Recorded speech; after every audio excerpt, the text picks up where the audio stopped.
Mtazamaji wa televisheni Tumaini, tumsifu Yesu Kristo. Bila shaka ujambo na karibu katika kipindi hiki cha tafakari kinachokuja kutoka hapa Tumaini Television. Na kuletea kipindi hiki ni mimi Sister Salvina Makonde. Karibu tutafakari pamoja. Karibu mpenzi msikilizaji na mtazamaji wa Tumaini Media. Karibu katika kipindi chetu cha tafakari ya Injili ya leo. Leo mama kanisa linaweka mbele yetu kumbukumbu ya lazima ya Mtakatifu Barnaba mtume, na hivyo tunaalikwa katika masomo ya leo kufuata na kupokea maisha na ujumbe wa mtakatifu huyu mtume katika maisha yetu. Hivyo somo la kwanza linatoka katika kitabu cha Matendo ya Mitume sura ya 11 aya 21 hadi 26, kisha sura ya 13 aya ya kwanza hadi ya 3, na injili yetu inatokana na mwinjili Mathayo sura ya 10 aya ya 7 hadi ya 13.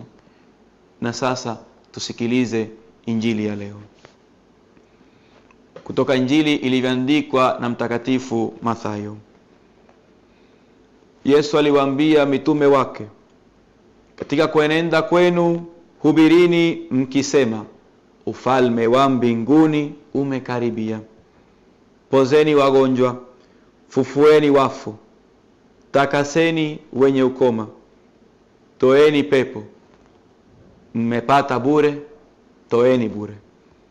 Msichukue dhahabu wala fedha wala mapesa mishipini mwenu, wala mkoba wa safari, wala kanzu mbili, wala viatu, wala fimbo, maana mtenda kazi astahili posho lake. Na mji wowote au kijiji chochote mtakachoingia, tafuteni ni nani humo aliye mtu mwaminifu, mkae kwake hata mtakapotoka. Nanyi mkiingia katika nyumba isalimuni, na nyumba ile ikistahili amani yenu na ifikilie, la kwamba haistahili, amani yenu na iwarudie ninyi. Neno la Bwana. Katika injili yetu ya leo, Bwana wetu Yesu Kristo anatuonyesha sura na hulka ya kila mtume. Kwa namna ya pekee tukimtafakari leo mtakatifu Barnaba, tunaona maneno haya yalitimia katika maisha yake. Katika somo la kwanza tukilinganisha na injili, mtume Barnaba anatumwa kwa ajili ya kuangalia au kuhakiki ikiwa baadhi ya Wakristo ambao au waumini ambao walianza kupokea Roho Mtakatifu, ambao walikuwa ni wapagani kwa bado sio Wakristo, na wao walikuwa na hamu ya kujua ikiwa kweli ni Mungu alikuwa anatenda katika maisha yao. Walimtuma Barnaba, ambaye kiasili jina lake lilikuwa Yusufu, akaitwa Barnaba kumaanisha mwana wa faraja, wa wosia, mtu akuweza kutoa maneno ya Mungu yanayoweza kufariji mioyo. Tumesikia katika injili Yesu anasema, mkiingia katika nyumba isalimuni. Na hiyo salamu, shalom kwa Kiebrania, sio tu amani ya kwamba msiwe na shida.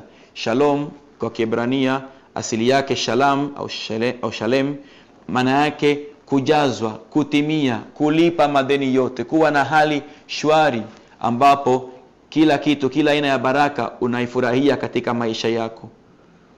Wapi mtakatifu Barnaba anapata nguvu, anapata ujasiri wa kwenda kuwatangazia wengine salamu hiyo?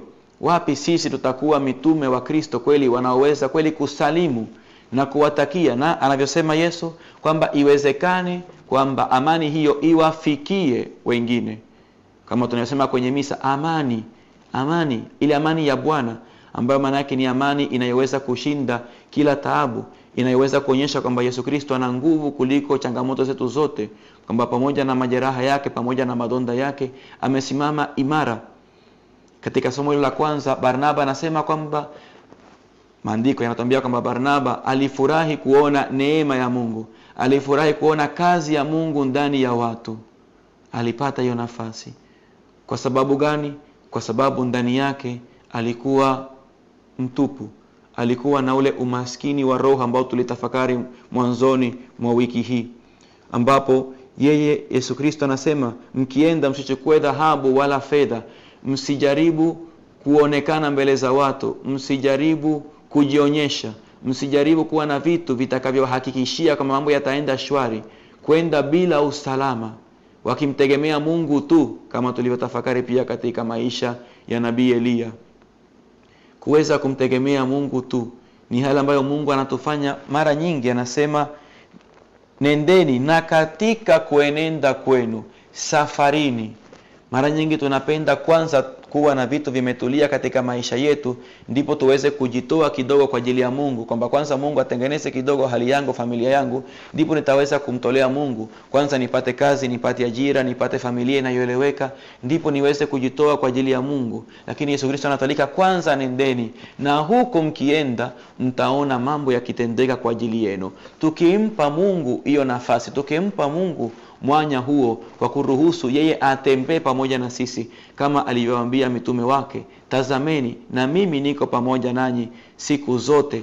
Sio tu siku za furaha, sio tu siku za utulivu, siku zote niko pamoja nanyi.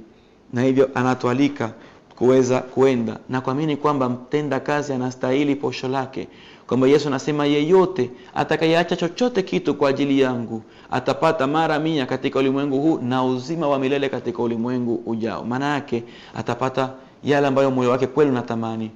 Mara nyingi tunahitaji kutambua kwamba tuko vipofu, kwamba hatujui kile ambacho kweli kitatupatia furaha, na Yesu anajua. Ndio maana anatuteua kuwa mitume wake. Anajua furaha yetu ya kweli ni kuweza kujimega kama ile chumvi, kama ile nuru tulizotafakari juzi, kuweza kujitoa kwa ajili ya wengine. Mara nyingi tumejaribu, tumejisikia kuumia, tumesikia kuumizwa, hatujaona kama wengine wamejibu kadiri tulivyotarajia, kwa sababu tulitaka kuweka mikoba, tulitaka wao wawe fedha yetu, dhahabu yetu, kuweza kusema mimi na thamani kwa sababu ya hii. Thamani yetu ni moja, ni Yesu Kristo.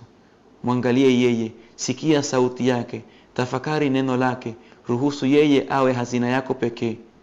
Na kama ilivyotokea kwa Sulemani alipoomba hekima, moyo msikivu, kama utakavyotafakari kesho katika sherehe ya moyo mtakatifu wa Yesu, moyo wa kuweza kusikiliza. Pamoja na hayo Mungu alimpa yote, kwa sababu mtenda kazi anastahili posho lake, na Mungu wetu hajiruhusu kushindwa katika ukarimu. Tuweze kuamini katika uaminifu wa Mungu kama mtakatifu Barnaba, kuwa huru kutangaza Injili, kuwa huru kuteuliwa baadaye kuwa mwenza wake Paulo na kutangaza Injili kwa watu wengi. Mungu ana mpango wa ajabu na wewe. Tusijidharau, tusijione wadogo, wengi wanatusubiri. Tumsifu Yesu Kristo. Aliyewaletea tafakari ya Injili ya leo ni mimi hapa, Padre Richard Villar Zorila, padri wa jimbo, paroko msaidizi katika parokia ya Bikira Maria mama wa kanisa, Goba Maria, jimbo kuu la Dar es Salaam. Na washukuruni sana kwa muda wenu. Mungu awabariki, muwe na siku njema. Mtazamaji wa Television Tumaini, kila chenye mwanzo kina mwisho. Mpaka hapa tumefikia mwisho wa kipindi chetu cha tafakari. Niliyekuletea kipindi hiki ni mimi Sister Salvina Makonde. Tuonane wakati mwingine. Kwa heri.